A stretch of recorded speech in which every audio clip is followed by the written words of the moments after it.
You're listening to Caregivers Out Loud, powered by Family Caregivers of British Columbia and hosted by Bill Israel.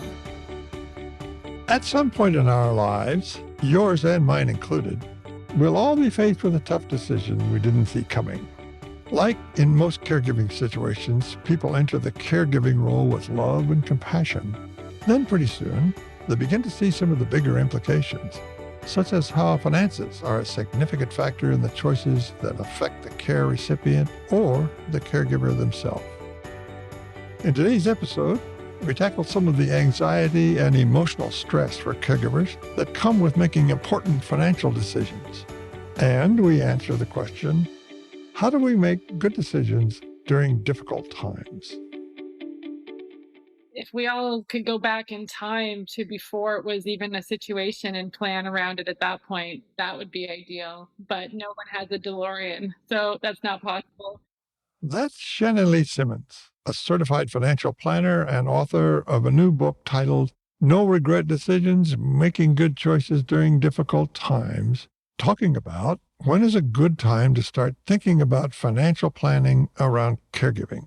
What I really mean to say is as soon as possible. And the reason I say that is that oftentimes there isn't even anything necessarily that can be done to change a situation. But when you see a situation coming versus being surprised by it, it takes the shock away. So it's something that's hard but expected feels different than hard and shocking. I think the thing about caregiving when it comes to finances that's so fraught is that the emotional stakes are very high most of the time. And there's just a ton of uncertainty in how long something might play out for.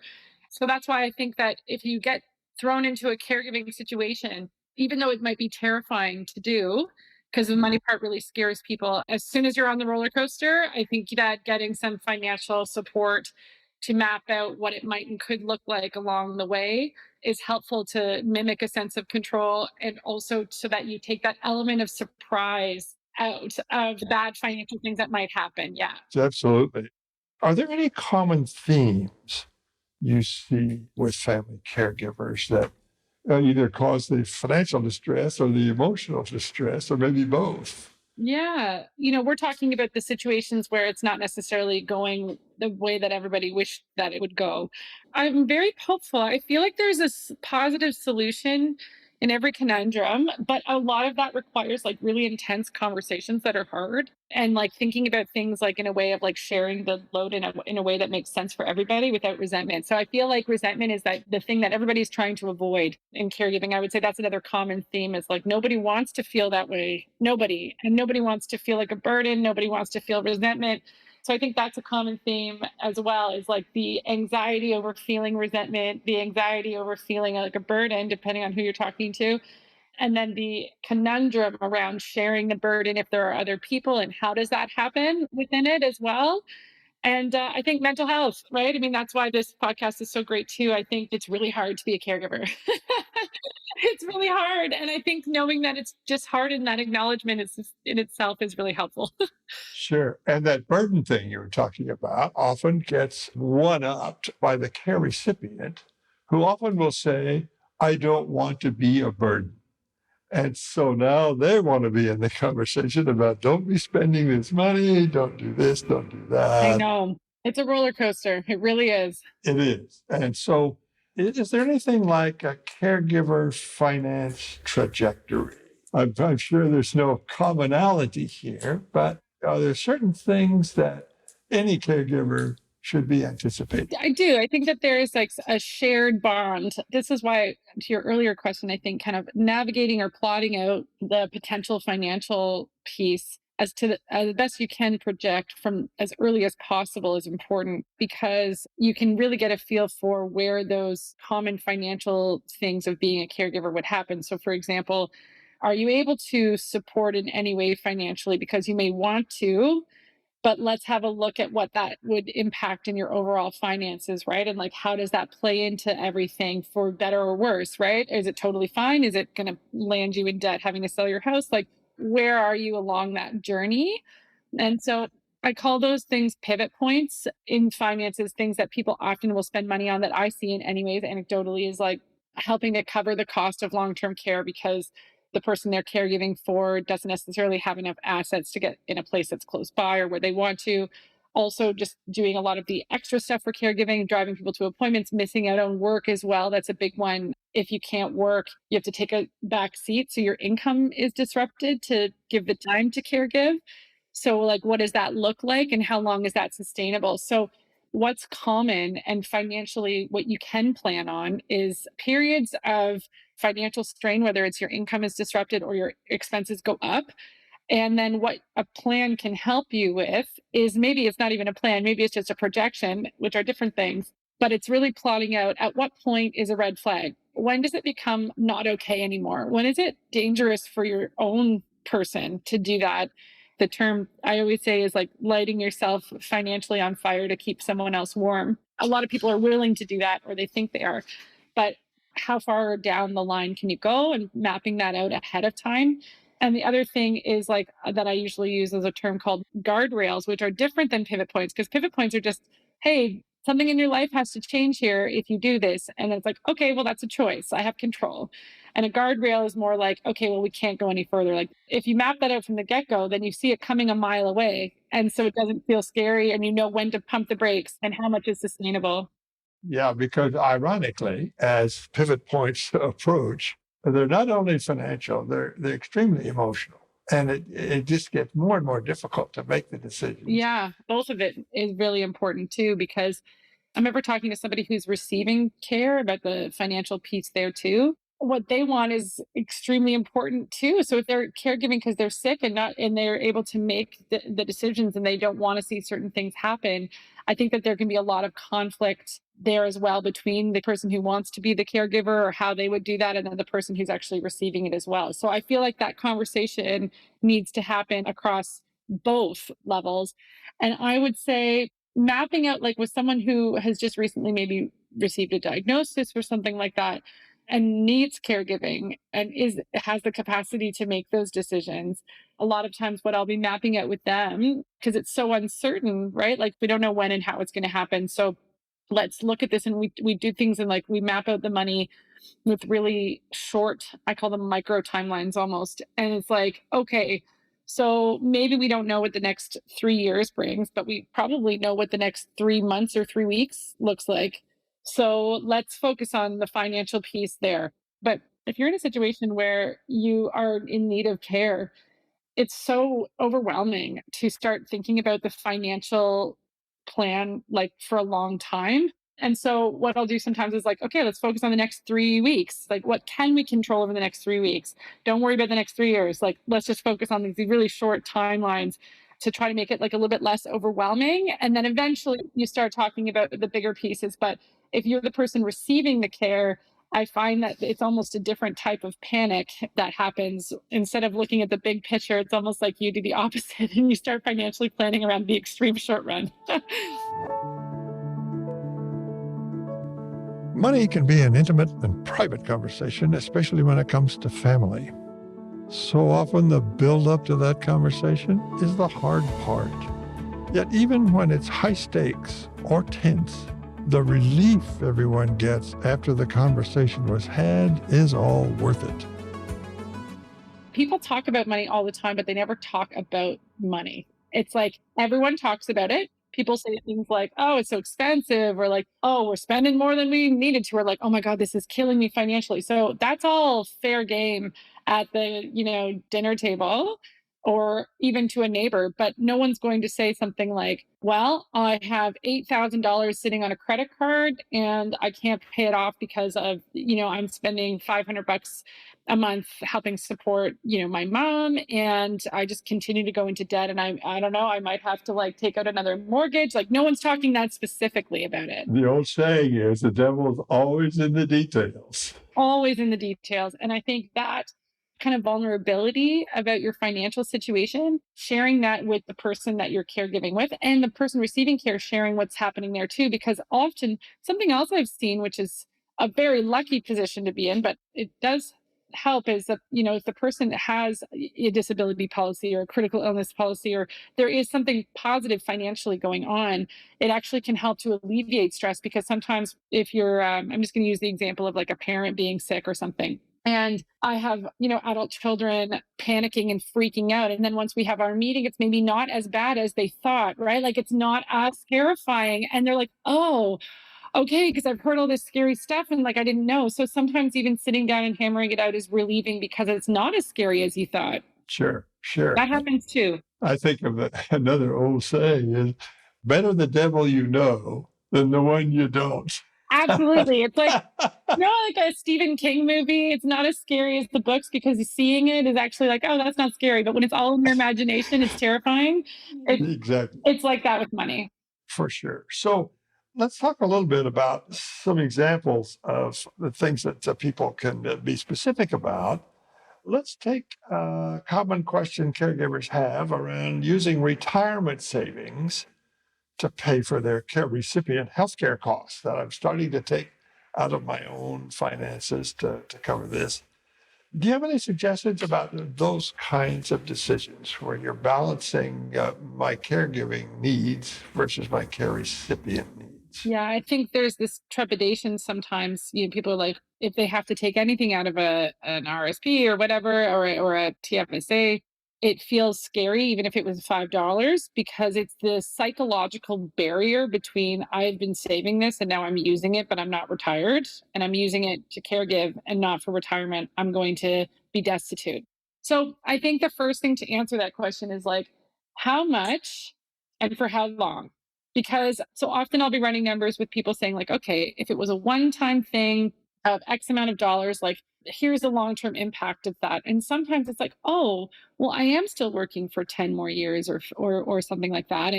And this amount of money that I'm taking out, as much as it's scary, it's actually really in the grand scheme of my long-term retirement security, it's not going to impact things forever. So I can actually do this calmly and proudly and excitedly versus feeling terrified at 3 a.m. And so that's cool. And then so there's the other piece, which is like, okay, well, if you do this, here's the long-term impact of that. And it's actually terrifying. Or maybe you have to downsize your house in order to make that retirement situation work for you now. And so what you're actually doing is, instead of just doing it, I don't want to say mindlessly, but without a plan, it's scarier because every time, if you took $100 a month out of your TFSA, it can feel like retirement is screwed because you're not sure if it is or isn't. So at least if it is, then you know it and you're doing it with full knowledge. And if it isn't, you don't have to be as scared. Sure. And I'm thinking of siblings in a family situation in which the primary caregiver perhaps has done a bit of that, borrowing out of their own financial security. And then the argument gets with the other siblings, hey, it's your turn now. I've coughed up some money here. You need to do the same. So it's got the potential for just increasing the stress in the family if that's happening. Absolutely. And I've navigated those conversations. They can be brutal. If one household is making six figures and the other person is barely scraping by, there's only so much financially that one person could do. Okay, so then it's like, all right, well, I may not be able to contribute financially as much as the other person, but what else can I do to like close that gap? And looking at it as a team effort, and money just being a resource and time is a resource. And how do we share the resources or the needed for all of this and balance it versus it just being a thing that also leads to more resentment and guilt.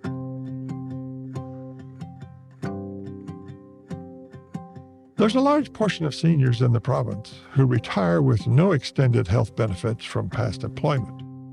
Some people might feel that the privately offered products in BC, like from Pacific Blue Cross, Manulife, and so forth, could be at a great cost out of their own pocket, or they may need to go through extensive medicals, depending on the conditions of each plan. I wanted to know if Shannon saw them as beneficial. Her answer? It depends on your needs. I definitely see people retiring without health benefits, but I do see it becoming a bit of an issue with, if there's dental work that's necessary and it's very expensive, like this kind of thing. But I would say health insurance can be really expensive also. And so it's really the balance around like, what is it, the benefit that you think that you would get from the program versus what the premium is every single year, right? Because If you're a person that thinks like, well, I might spend $3,000 over the next 5 years on dental work, but it's like, yeah, but you would pay like 6 grand in premiums. Is that worth it? It can be worth it. And it's really custom. It's really about your needs. And if you have prescriptions that are above and beyond what might be covered through your provincial programs, that's where I really see health insurance in retirement. I mean, it's like in quote retirement for seniors be helpful. What's covered or what's free is not sufficient. And there's an ongoing monthly need for extra prescriptions or something like that. That would make it something that would be worth it.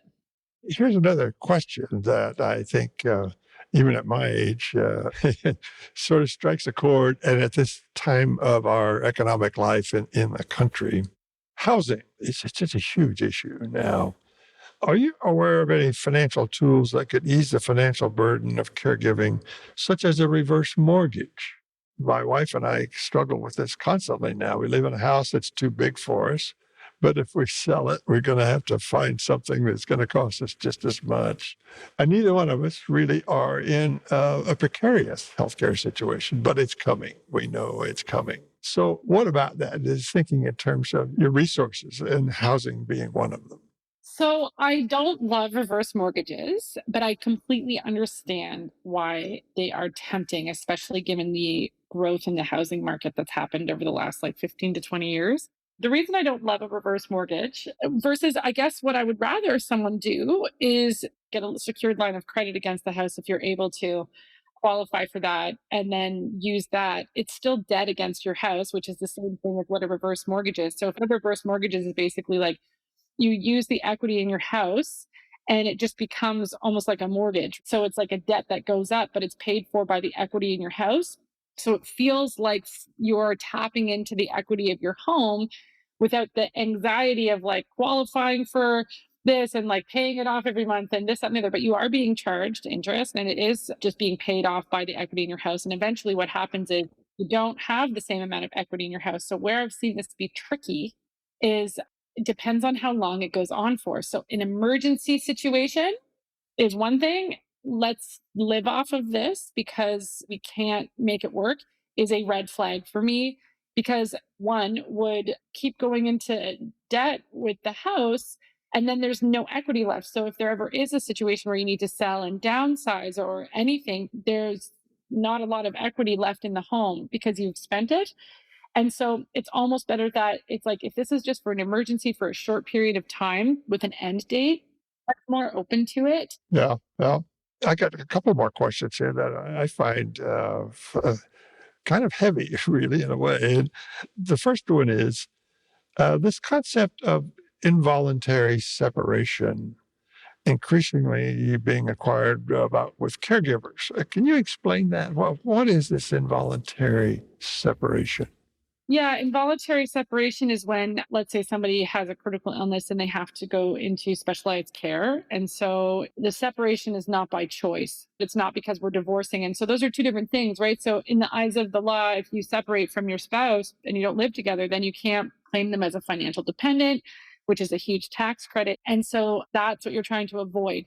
By claiming involuntary separation, you're saying, hey, I don't live with this person, but they're still my dependent, even though we don't share the same roof. Because I think the main thing that's important about it is that it's actually a beneficial thing from a financial perspective, because there are certain parts of it that would be seen as a household, like eligible for tax credits of financial dependent and all that, which you would normally be excluded from. At the same time, also recognizing that you're living in two separate places. So your household income is no longer taken into account to qualify for things like the guaranteed income supplement.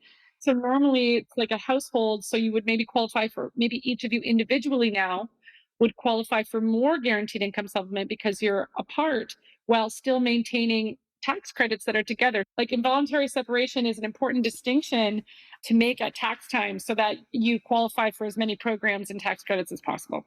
The benefit landscape in Canada for caregivers is fragmented and difficult to navigate. Do you have any suggestions for how best to stay on top of those changes? And maybe I'll add this other piece to it. How can caregivers find and apply for benefits federally and include them in their own financial plan?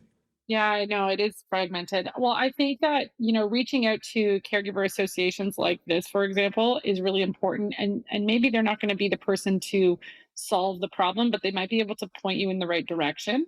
Second of all, I think that the all-star person that you need in your pocket at the very beginning is speaking to an accountant, because most programs and tax credits will happen through your tax return. So that is really important to make sure that those things are happening for the person who's receiving care as well.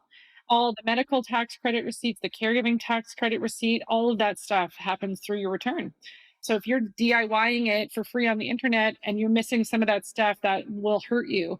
And so making sure that you're working with an accountant, I think that's the first person. And if you have an accountant in your province who specializes in this stuff or who knows how to navigate it, anyway, they don't have to specialize, but at least knows how to navigate it, I'd say that's the first line of defense, even before the financial planning piece, which is, what I do, is just making sure that you're maximizing the money coming in and reducing the cost going out, like that, number one. And number two, like finding that support within your province and other people who have been through it. I think caregiving is one of those things where finding, I call it a circle of care, finding other people who are in the same situation as you is extraordinarily important for your finances, which sounds funny, but it helps you not make rash decisions because you're talking about them with someone else who's going through it at the same time or has maybe just gone through it, and they can help you navigate it and point you to resources that you may not have even known in the first place. I think not going through it alone is also really helpful in reducing panic and overwhelm, which often leads to irrational decisions. It often does. And Family Caregivers of British Columbia does an excellent job with support groups. Peer support becomes extremely important. Be in the room with people with lived experience. It's not always technically perfect, but the emotional, spiritual support you get just to being in the room with other people who are struggling, and almost all of them coming up to the same place of where I don't know what to do, but the choices are all bad, emotionally or financially, but I have to proceed. Yeah. It's like, which cactus do you want to hug? That's what I always say. I appreciated Shannon's helpful tips, smart ideas, and humor around money and finances surrounding caregiving. If you would like to learn more about her step-by-step approach to making big decisions, follow along in her book, No Regret Decisions, Making Good Choices During Difficult Times. You can also call our BC Caregiver support line at 1-877-520-3267 to speak with our trained and experienced support team members. Whatever decisions you make, we hope you're now able to navigate these stressful situations from feeling worried to feeling more confident about what's ahead. Shannon, for the listener right now who has some anxiety over their finances, what's your number one piece of advice? Whether you're the person who's going to need care or you're the person who's going to become the caregiver, in that initial moment of panic is to make sure that you are getting good information, which we kind of just talked about, but like aligning the team that's going to support you and acknowledging like you can't do this alone, and a promise to yourself and anybody else involved that you'll have those tough financial conversations sooner rather than later. I think it is so important to emotionally protect yourself and your family, because it is the thing that will fester. If it's not easy, it will fester if it's not talked about. So laying that all out on the table as soon as possible, even if it's a messy conversation, is going to save so much anxiety and stress and guilt and resentment down the road. There's no bad time to do that. Even if you're a seasoned vet at this, there's no bad time to have that big conversation. Thank you for listening to Caregivers Out Loud, powered by Family Caregivers of British Columbia and hosted by Bill Israel. Produced and sound edited by Organized Sound Productions. We acknowledge the financial support of the Province of British Columbia and the BC Ministry of Health Patients as Partners initiative. If you like what you're hearing, discover more episodes and find more caregiving resources at familycaregiversbc.ca. And if you find these episodes helpful, please share them with your family and friends who may find it enlightening to hear these stories. Finally, don't forget to subscribe to our show on your favorite podcast listening app so you can take us with you wherever you go. Thank you for listening and taking the time to learn and care for yourself with other caregivers out loud.